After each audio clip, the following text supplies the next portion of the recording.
Greetings. Those of you who are not new to my channel know that I like to do tarot readings at different points on the wheel at different times of the year, either when right at the beginning of a Sabbath or as we're approaching a Sabbath. And usually for Yule, even though we're still in Samhain, very much in Samhain, in the harvest, in the final harvest season, we're approaching Yule, and everybody, I think everybody, is making some kind of preparations right now. Preparing for Yule, whether you are celebrating Yule only or Yule in conjunction with Christmas or with Hanukkah, which I think is now, or whatever your traditions, your own personal traditions are. This is the time of the year where we are increasing our darkness, coming up to the solstice on the 21st of this month, when we will have the darkest day of the year. Then we are going to celebrate the returning of the light, which begins the next day. Returning of the light, which we will increase our light every day until we get to the equinox in the spring at Ostara. So every tradition nearly on earth, every civilization has celebrated in one way or another a return of the light, because we've always been we're dependent on light. We're dependent on light from the sun. We're dependent on daylight. We're dependent on heat for survival. We're dependent on sunlight to grow our crops, etc. So we've always been for centuries very much invested in this time when the light is returning. So I like to do it. I'm going to do a couple series over the next couple weeks of tarot spreads that were designed specifically for this time of the year, and also then, of course, at the end, as we approach the end of December, I will do my yearly tarot spread for the year, predictive spread, which I do every year. I will remind you here in my bullet journal here from last year, peeking into 21. I use the Canine Tarot, the Divine Canine Tarot, and the Deviant Moon. I pulled cards for each month of the upcoming year. Okay, and then I assigned keywords to that. This was coming in December. I have the Empress card in the Divine Canine, and I see the Three of Wands in the Deviant Moon deck, which is a sign. The keyword for my month of December is fertility. So even though we're closing down the harvest and we're dark time of the year, this is a very fertile time for me. Where I'm experiencing some kind of growth at this time. We'll see what happens. Sounds exciting. We'll see what happens. But anyway, every year I do a little different, and we'll talk more about that in weeks to come. But for today, I did a spread that I found. I just found this on the internet, and I copied it because I really liked it. It's simply entitled "A Card Spread for Yule." I don't know who the author is, and as I recall, I didn't really have a good indication from the website that I got it from who the author of the spread was either. It seemed that somebody was borrowing the spread from somewhere else and didn't credit it, so I can't really say. But it's a very simple, I'll just show you, it's a very simple 5-card layout, and here they laid out 5 cards. You probably can't see from the light, but it's just 5. You'll see when you see my board when I change my camera. But it is simply 5 cards pulled, answering questions, specific questions having to do with, as I move into the lighter light, into a spirit of rebirth, really, what is in store for me? Okay, what should I be releasing, and what should I be stepping into? So I'll show you when I change my camera, but I just want to show you that. And in order for me to do this reading, I'm going to be using a deck that I don't think I've used before. I received this deck, I'm not even sure when, maybe for a birthday gift, or I don't know when I got it. I've used it a few times, but not many times, and I don't know why, because I really like the deck. It's called the Green Witch Tarot, and it's by my I will say my favorite author, but she's really not. I don't mean to say she's my favorite author, but she is the author of the Grimoire of the Green Witch, which I have recommended on this channel probably 4 or 5 times. It's one of the few books that I do recommend to beginning witches or people beginning on the path or people that just want to, try to get as much information as they can out of one book rather than have many, many books, which is usually nobody whoever says that. But in case there is anybody who says that, um, it's because it just has so much information packed into one book. So I really like her as an author, Anne Mora, Moura, Anne Mora, and I like this deck as well. And I will show it to you. But first, in a minute, I'll change my camera and show you close up. But here we have one of these nice magnetic boxes. There's a companion booklet that goes with it, which is nice. It has a lot of information, black and white photos only. Whoops, black and white photos. But pretty substantial description of the cards. And I particularly like the backs of the cards because the backs of the cards kind of for this time of the year. They're kind of Yule-like. They're not really for Yule. It's a pentacle, but it's consisting of a vine of greenery with roses, and then of course greenery along the pentagram in the center there, and the star in the center, which is just a real simple, real simple. And you will see when I show you, it is borderless, and the very lovely. Get out there! Oops, the dogs are everywhere. I just conked him on the head. I'm sorry. I'm very sorry. I'm very sorry. I'm very sorry. Didn't mean to conk them, but they're just here when I'm trying to do things. Okay, go lay down. Go on, go lay down. Lie down. Lie down. Lie down. Let's go. Bayan. Lie down. Good boy. Good boy. There goes the table. Okay, they like to be very close to me. I'm going to change my camera, and then I'm going to show you some things I like about this deck. Maybe now we can get a better look at the cards. Of course, now my incense is blowing in my face. Move that back a little bit. I'm trying to keep this table cleared because I had some other things going on. There we go. Anyway, you can get a better look at the cards here.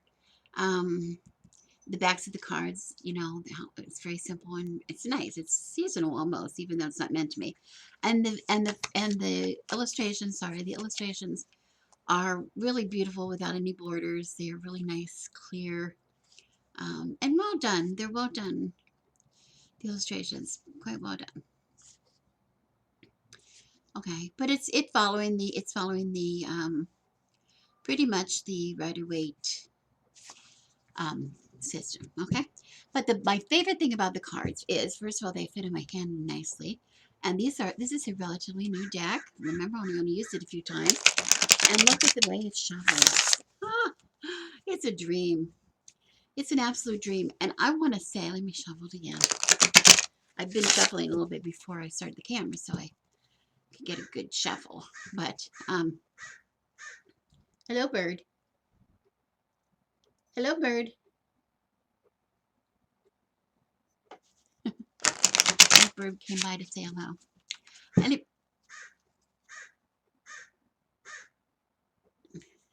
okay. I don't have any influence. I have I usually do tarot readings maybe once a week or so. I don't have that terribly many tarot readings, but I do, when I do put up a tarot video, I maybe am lucky to get 100 views on that video. So I don't have a big tarot audience here on my channel, but I know a lot of you who watch these tarot videos of mine also watch other channels on YouTube, tarot channels on YouTube, who have a lot more subscribers than I do. Many, many, many more. Thousands more subscribers than I do. And so I would appreciate it if you would pass the word to them, try to get them to pass the word along to the publishers that, we use these cards and we really do appreciate it when we get a deck that's easy to handle and easy to shuffle.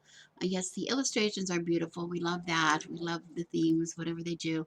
Those are always lovely to have, but there's just nothing quite as as good for the reading as having cards that are easily shuffled and easily dealt, because that's really what the whole thing is about. Without a good shuffle, we don't have a good read. So if you get an opportunity to pass along to anybody, I would appreciate that. Okay, I'm going to I'm going to lay out my cards. I'm going to cut the camera here so I can deal them, so I can get them placed so that the camera can see a good view of them. And then I'll be back and we'll talk about what they mean for me. Okay, I have my 5 cards laid out here.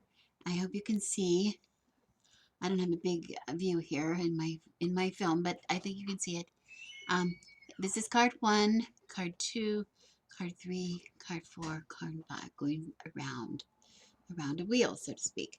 Okay, so here we have the first card, which is in asking, what am I invited to release as we shift into lighter days? And here I see the 2 of Pentacles. Okay, hope you can see that. The 2 of Pentacles, not different, so drastically different from a 2 of Pentacles in a regular Rider-Waite deck, but we see here, because he's juggling the 2 Pentacles here in his hand, one in each hand. One thing that strikes me though is the scene that he's in. He's in front of a barn. Apparently he's representing a farmer, and we can see the because we can see the barn and the land that he's on. There's a what is this? A fox here in the card, and this is supposed to be patchouli. It says, according to the guidebook, this is patchouli. And then we can see behind him stormy skies, But he seems nonplussed about the stormy skies. He doesn't seem concerned at all about the storm. And that's the point that they're making in the guidebook that goes along the companion book here, that he's um, he's got things pretty much in line, that he's pretty well prepared apparently for what's coming. Okay, but or making sure that he's prepared for what's coming. But he seems pretty happy. Okay. So anyway, this is sort of a little bit confusing for at first look, because this is supposed to represent something that I'm invited to release at this time. And I don't think I'm invited to release balance. That doesn't seem to make a lot of sense. Okay. And also, what kind of balance are we talking about? When we talk about pentacles, we talk about, financial, could be financial concerns. It could be professional concerns. It also could be personal concerns, having to do with my home. So we want to look to the other cards and see if we can get a clue as to what that might be. But first of all, there is the feeling here that, I have been pretty preoccupied with getting myself into balance all this time in my past weeks and even months. Ever since really Maybon, I have been, making sure, trying to get myself in balance, preparing for the darkness to come. I kind of do that every year. This has been a great year of transitioning back into being more social after a long period of quarantine. We're still not completely safe yet. We're still not completely back to normal, but we're starting to that transition, getting back, and we're making decisions of what we're going to be doing and what we're not going to be doing. That was what we did in the past, and that's maybe what I'm looking here. We want to look around us to see where we want to achieve the balance. We're not trying to balance everything. The farmer, as much as he drives, has no control over the weather. He has no control over the weather, but he knows if he has everything else secure, if his roof is secure, his locks on his doors are nice and secure, his plants are protected, his pets are his livestock is protected, etc. He's got an adequate food to keep him to weather out the storm, wait out the storm. That he's okay. And I think that's maybe a good message for me, that I can't control everything. that's one of my problems in the past, that I'm always trying to balance everything. And this card is saying, let that go. It's time to release that idea that you can balance everything. Some things you need not try to balance. Focus in on what is important to you at the time. What is going to make a difference in your own life, in my own life, in this case. So I think that's what this is talking about. I will look at other cards. I'm interested in one thing is sometimes it could merely just be something simple as making sure that I'm living within my budget, which, at this time of the year, we have a big, we have a big temptations, don't we, to maybe try to buy too much or pull too much things and store them, or shop too much for the holidays or whatever. Um, and also, that we have just purchased a bus, and we're doing some remodeling still in the house, and so maybe this is just simply talking to me about a budget. I'm going to look forward to the other cards and see what they have to say. Okay, put that where you can still see that, I hope. There you go.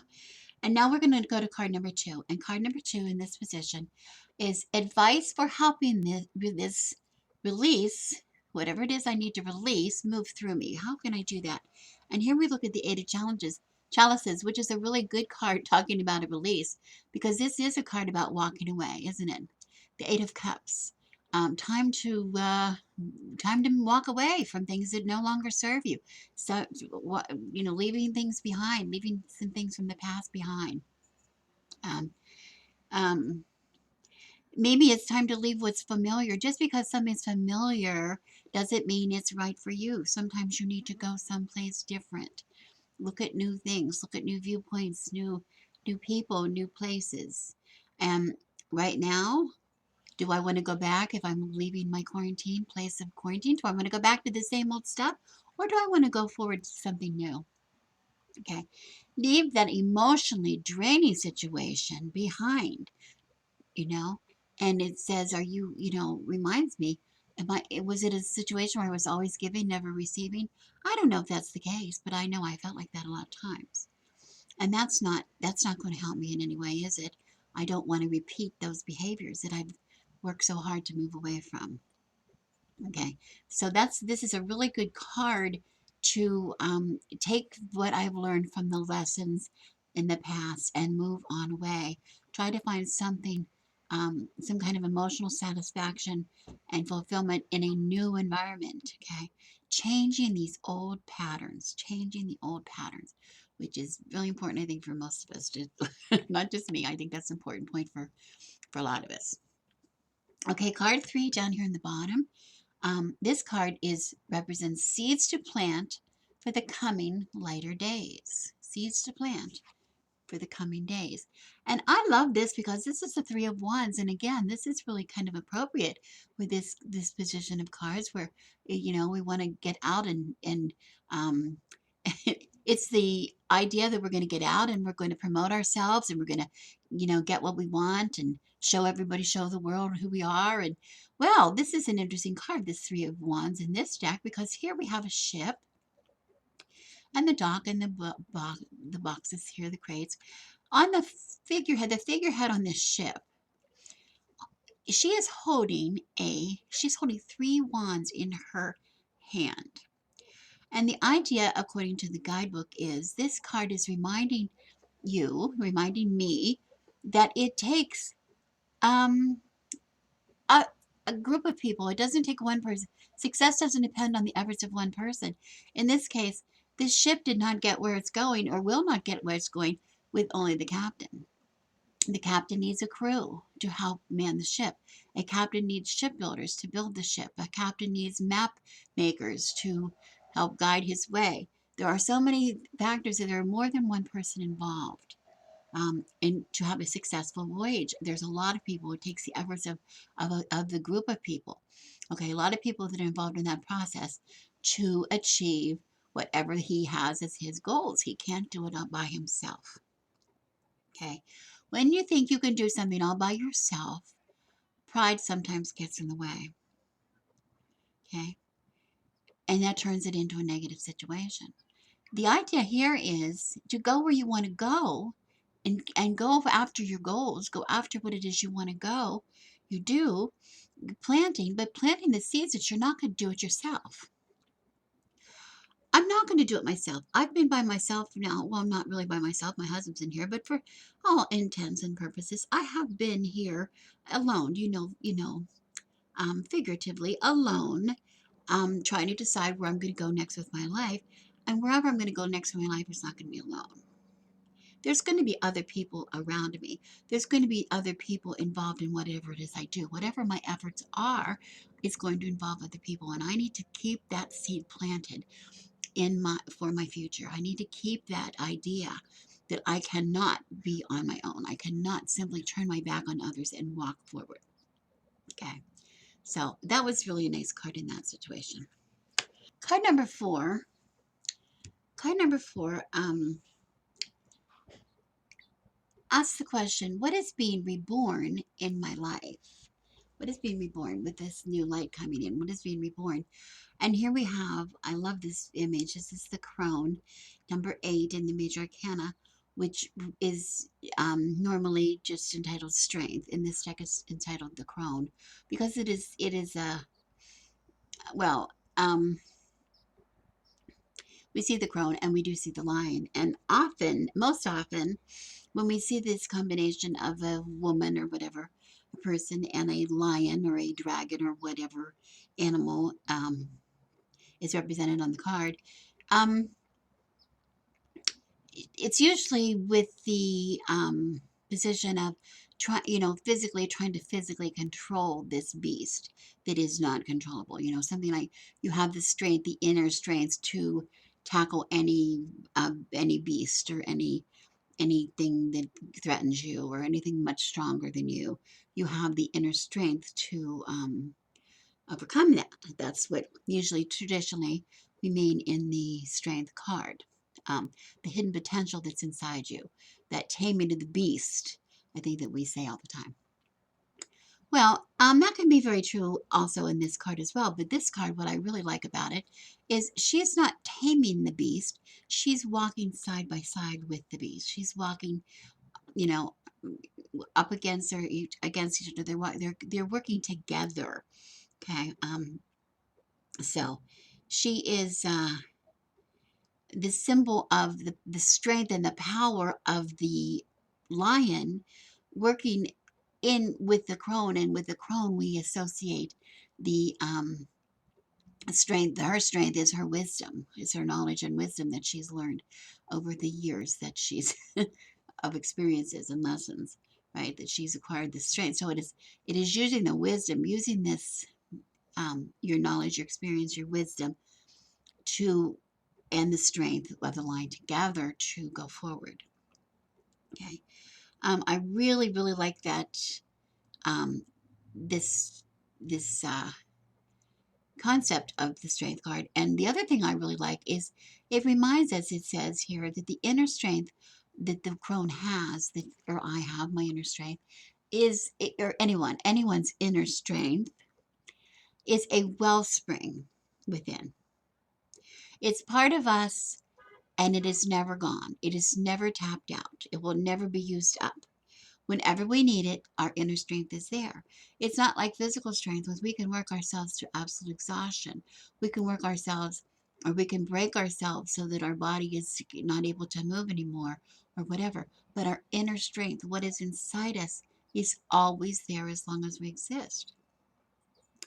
Okay? And it can be tapped in whenever we need it. And that is the idea of this card. It doesn't matter, it won't be used up. There's not a limited amount. So that's a really lovely, that's a very lovely reminder of that. And finally, we have in the last position, what I should do to honor myself at this time, what I should do. And this is such an important card because look here, we have the Four of Wands, which is typically a, well, you can see here, it looks like a harvest, doesn't it? It looks like a harvest card. And I'm going through harvesting. Boy, this is the final harvest. Remember, Samhain is the final harvest. And I am doing a lot. Those of you who watch some of my other videos will see these coming up. I'm finishing up You know, I finish up my tomato harvest. I'm finishing up my pepper harvest. I'm harvesting my basil. I'm harvesting my eggplants. I'm doing a lot of things and trying to, you know, use them, use them, but also, whatever successes it, this is the time to enjoy your successes. This is a card of, um, celebration. It's not just, you know, yay, the harvest is done, but look what we can enjoy. And that's what I'm doing. I'm making some things. I'm making some jellies and some candies and some cookies to share, you know, some dishes to share with others, you know, for, you know, sharing my gifts, having celebrations, having gatherings where we share what we've harvested, but also harvesting what I have done with my life, what I have accomplished, those accomplishments. I have to stop and enjoy those accomplishments, the things that I've done, the successes that I have achieved during this time. To just stop and um, say, "Good job, Rebecca." Good job, Rebecca. You know, stop and enjoy the time. Stop and enjoy it. Just slow down. Not working constantly. There's a time for work and there's a time for play.